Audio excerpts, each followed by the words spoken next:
If you could be any glyph, which would you be and why? Maybe a G because it's got a funny spur on the side. It's sort of a bit, yeah.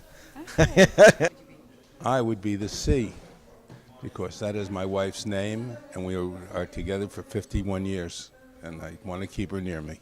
In Latin, it would be R, or in Hiragana, it would be Le. Very simple reason. My name starts with an R or either Le, and I just experienced writing from when I was kindergarten, so that would be me. What made you decide that your name in English would be R? Because there is no sound like that in Japanese, right? Well, technically, it was my passport which decided it, but even if I had the choice to choose, or I had the chance to choose, I would probably choose R because, you know, as a type designer, R is actually interesting to work on. Then if I compare it, it will be, you know, from L. Yeah, so the options were either R or L. Yeah, exactly. And it's not your parents who decided this? It's actually, you know, Reiko is not like a brand new name. It does exist in the history. So usually people write it with R, unless their parents are a little bit opinionated that they think L should be for Reiko. Yeah. What does it mean? Does it have a meaning? It refers to the Chinese character, my name is. So Lei, it means kind of like a jewel, Chinese jewel, which is transparent and beautiful. And Ko means child, so a child with probably transparent heart. You just conducted the first type conference in Japan, and it was a really big deal, right? Over 800 attended. How were reactions to this conference from the Japanese community? One of the things that I consider for a Japanese conference, especially if I'm conducting it, would be that it is very international. So I try to pick the speakers who actually never came to Japan. Reaction was quite pure in a way. And usually in Japan, type designing is more kind of organic, artistic, very by hand technique stuff. So it's not so much academic. It is there, but it's not really much said. So yeah, so the reaction was like, whoa, so, you know, type can be quite academic. People can talk about it. You know, it can be logical sometimes. Officially, it relates to type design, but I'm actually also asking a bit about personalities and nationalities. Yeah. The Latin script is completely different from any of the Japanese scripts, you can say, or styles. Yeah.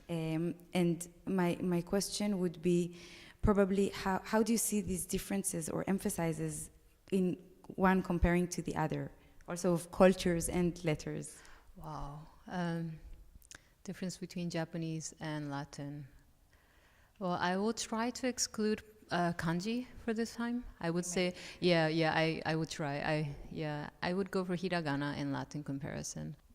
For me as a type designer, they have different kind of excitement in the scripts, because for Latin, you get to learn a lot from books and teachers what the basics are. So you get to kind of design.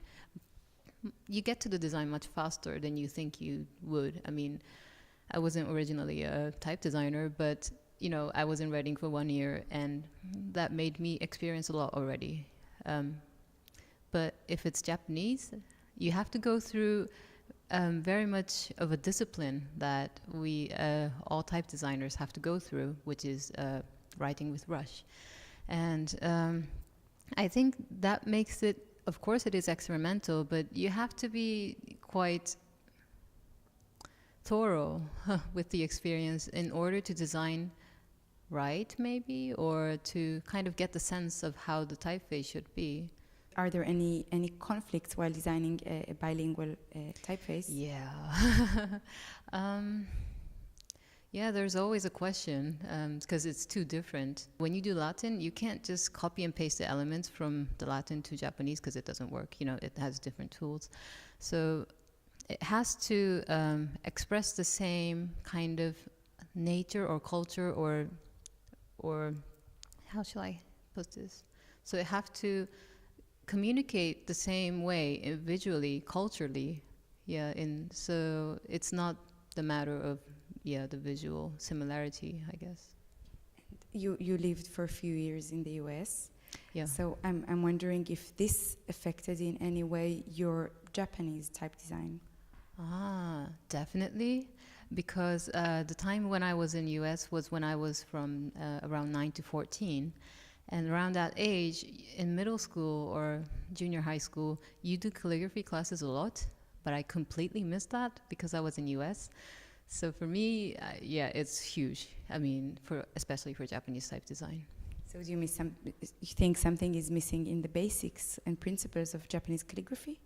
Definitely missing. That's why I had to learn how brush strokes moves. I mean, I know how it moves because I did that in elementary school, but I'm not accustomed to, use brush. That was kind of the big thing here.